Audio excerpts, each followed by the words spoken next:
Hey FitHub, Adrian here.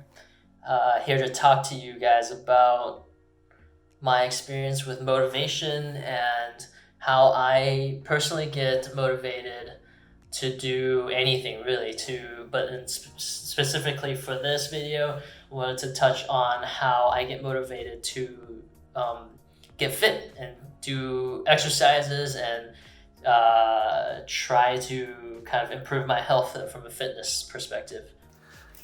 Hello， 今日想同大家講一個其實可以喺唔同層面都可以 apply 到嘅，即係唔同嘅日常生活嘅都可以 apply 到嘅，就係點樣去揾動力去做一啲你要做嘅嘢，一啲你唔想做嘅嘢。咁喺我哋呢個 topic 嚟講，咁我哋可以 specifically 講就係話點樣去揾動力去做fitness 啦，點樣去 improve 自己嘅健康啦，尤其是平時唔係做開fitness 啊，即係或者任何運動嘅人都好啦，其實係比較困難嘅，因為其實就係行住個第一步係大多數嘅人嘅 obstacle 就係嗰一步咯。通常做開運動嘅人咧，你要佢試新嘢，其實或者試一啲新嘅活動，或者試一啲新嘅運動，其實就唔難嘅，因為佢哋做慣咗，有個習慣喺度。咁但係通常就係第一步係比較難咯。咁可以講下點樣係揾喺你自己裡面揾一啲motivation 一啲動力去行出個第一步咯。因為其實坦白嚟講，所有人啊，任何人都可以 fit 啲嘅。當然我唔係講緊一啲我自己唔識啦，一啲 professional 一啲專業啊或者職業性嘅運動員啦，咁嗰啲當然係唔需要啦。咁但係普遍嚟講，每一個人身邊每一個人其實都可以心理上或者生理上啦 physically 或者 emotionally 都可以 fit 啲咯。It's generally because they either want to look better, they want to do it for their health, and just overall to feel better about themselves. These are good reasons. These are exactly the reasons why we should be doing these things. 人生裏面唔同階段嘅時候，可能有少少唔同嘅，大約10年前咁樣啦。咁嗰陣時其實未結婚啦，未有小朋友啦，咁所以嗰陣時個 motivation 其實都係覺得自己肥啦，即係可能有一日望下個鏡啊，其實就覺得我唔中意自己嗰個 outlook 咯，即係個 appearance 喺外面睇落去係覺得唔中意啦。咁你唔中意嘅時候，其實兩個選擇啫，你只可以就繼續唔做任何嘢。咁其實大家都知㗎啦，你唔做任何嘢，其實唔會無啦啦會變好嘅。咁所以就 take 咗另外一個 option 啦，咁就係do something about it 去揾做一啲嘢。咁變咗嗰個就係我嘅一個motivation 啦。When I think about wanting to look better or feel better, it's not concrete enough. And so what I like to do personally, there's a couple of things. I think one of the biggest things that motivates me is being able to see the progress. I'm a quietly competitive person, and I know that about myself. So for that reason, I try to join sports, team sports, or at least to try new things in new sports, because one of the things that I realize is as you're doing the sport, one, it's more fun to be sharing those experiences with people, but two, even if it's not a team sport, like I do cycling and it's mostly generally a one-person sport, it's good because you can track progress more easily. So if you're just working out just to work out, you're looking at the numbers and maybe you're seeing like your heart rate is, your resting heart rate gets a little bit lower over time, or maybe you're pushing a little bit harder, you feel a little bit stronger. It's very nebulous. When you participate in a sport, over time you start to actually feel a difference. So that hill for me, that hill that used to take me 5 minutes, it not only takes me less time, it feels a lot easier to do now. That's one strong component of joining a team, is that it gives you a distraction. It gives you a goal to use as a baseline. So, instead of looking at your weight as a goal, you're looking at, this time around when I go out, is it easier? Is it harder? Do I feel like I'm getting stronger overall? So for me, to use cycling as an example, it felt really hard to do 10 miles or 20 miles in the same route.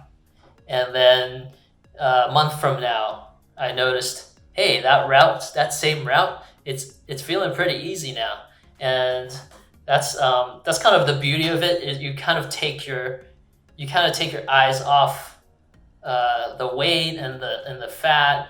It doesn't really matter, because a lot of things are changing in your body as you increase your fitness level. So those metrics will waver up and down over time, but as long as you're feeling like you're feeling stronger as you're doing your sport, I think that's a really great motivator. 我有一個 motto， 即係個座右銘係點樣可以幫自己去揾動力，就係我每一日起身都有一個目標嘅啫。其實每日個目標都係一樣嘅，就係要揾一個勝利。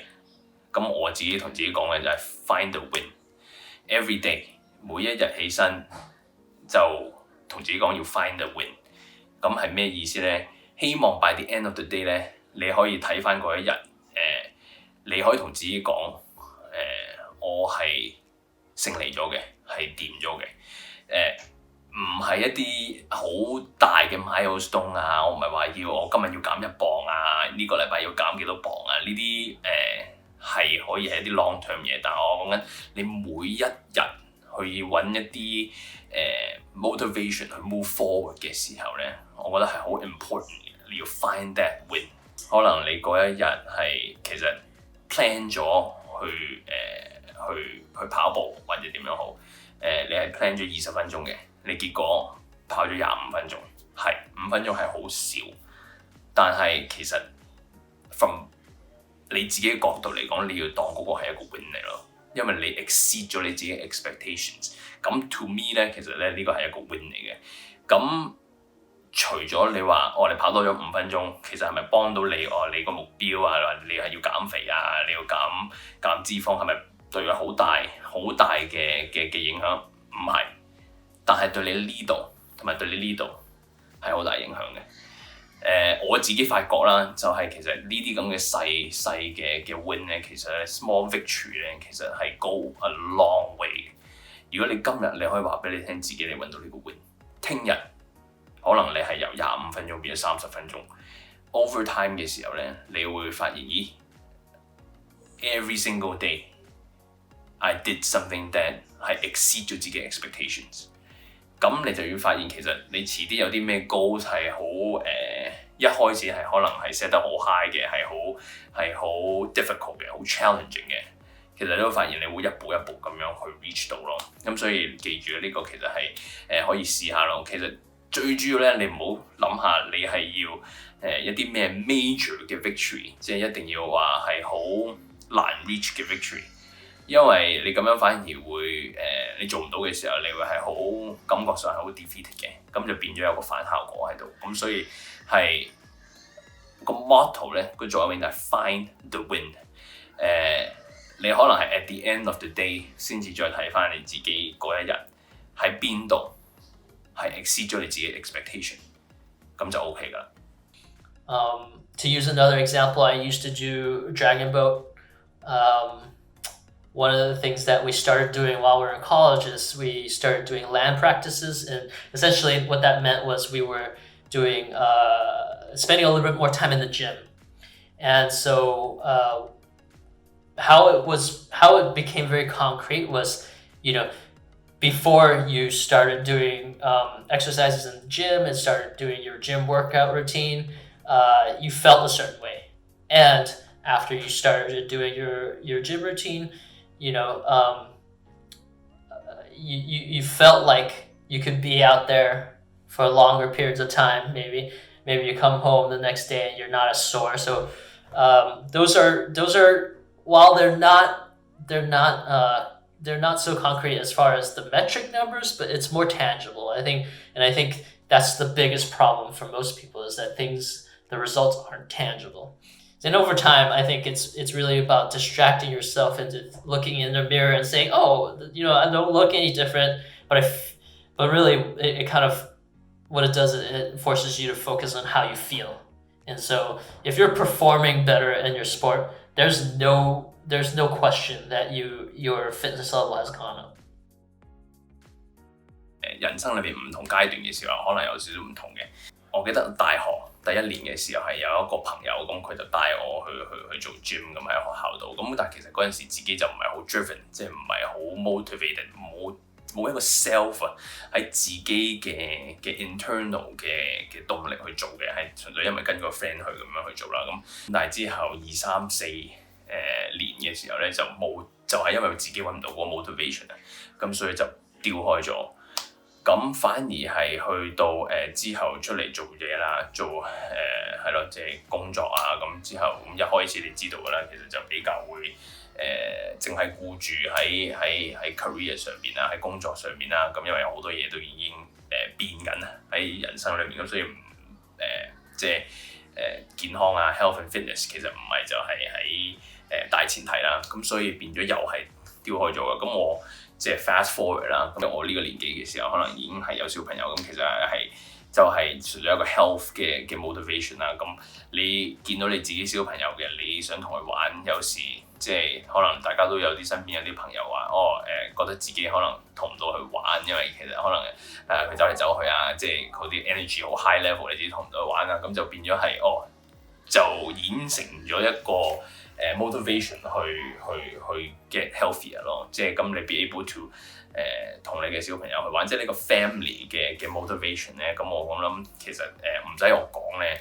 如果有小朋友而有啲咁嘅經歷嘅朋友咧，都會有一啲咁嘅 motivation 去做咯。咁所以係啦，我自己喺唔同嘅 stage 嘅時候咧，就發現有唔同嘅 motivation 啦。咁而家當然喺我呢個 stage 嘅時候，我係當然同小朋友玩係冇問題啦。咁所以to me 唔係一個咩，變咗我自己 motivation 咧就係其實除咗 physical 上面，可能我喺腦裏面我 set 咗一個 ideal 嘅 physical appearance， 我想做到乜嘢，純粹係可能係 challenge 自己去唔去到嗰樣嘢咯。即係可能係好完美嘅，你話係有晒 abs 啊，有晒咩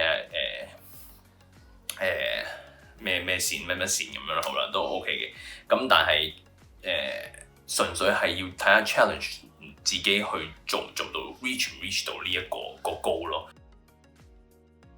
咁其實我覺得每個人都有唔同嘅嗱 physical 其實係一樣嘢啦。我睇到自己啦個 appearance 唔係我自己中意嘅，咁可能我就會有 motivation 去做。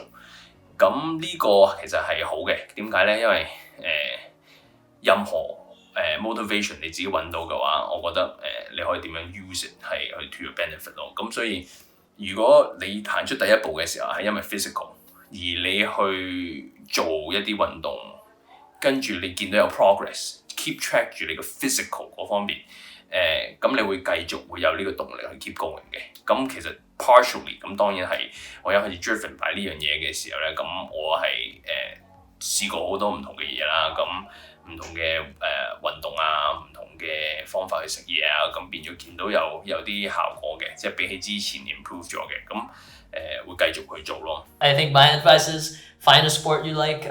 You might like to try something new, to take your eyes off the numbers, the fat or your weight, and just focus on how you feel. If you're feeling better, hey, who is anybody to argue with you that it's actually working, So that's my advice. 咁我之前都講過啦，其實係一個journey 嚟嘅。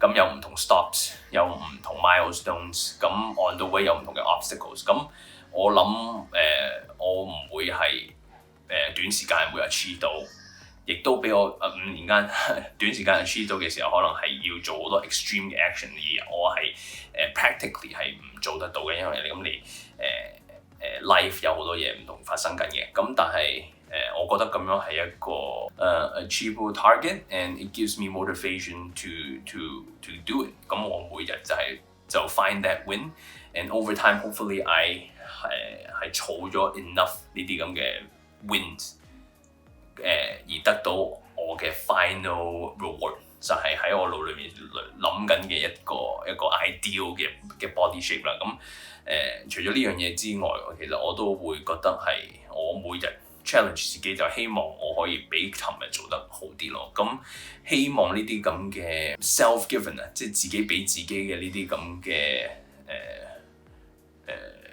reward 啊，呢啲 target 啊，會 keep 我 going forward 咯。咁我覺得係 positive 嘅。咁希望可以俾到一啲 example 你哋去揾到你哋嘅 motivation 去 start 你哋嘅 journey 或者 continue 你嘅 journey。我覺得 the biggest takeaway for me right now 就係你每日就係要 find that win 咯。我覺得每一個人都可以用到呢個 concept， 同埋係你要教人嘅時候，或者你身邊有啲朋友，或者你嘅小朋友去你見到佢有啲suffer 緊一啲 challenge 啊，或者 come across 一啲 challenge 啊，一啲 challenging times 啊，咁我哋而家知道而家疫情嘅時候，其實都有好多人係 suffering 嘅，咁所以如果可以幫到佢，其實你都可以試下用呢個 concept 幫下佢咯。一步一步嚟，每一日行，每一日 find that win， 咁 over time 嘅時候咧，就會係 everybody becomes a winner 咯。加油 As always, subscribe. We have lots of content that we want to share with you guys. Desmond has great content coming up, so yeah, click subscribe and hit the notifications.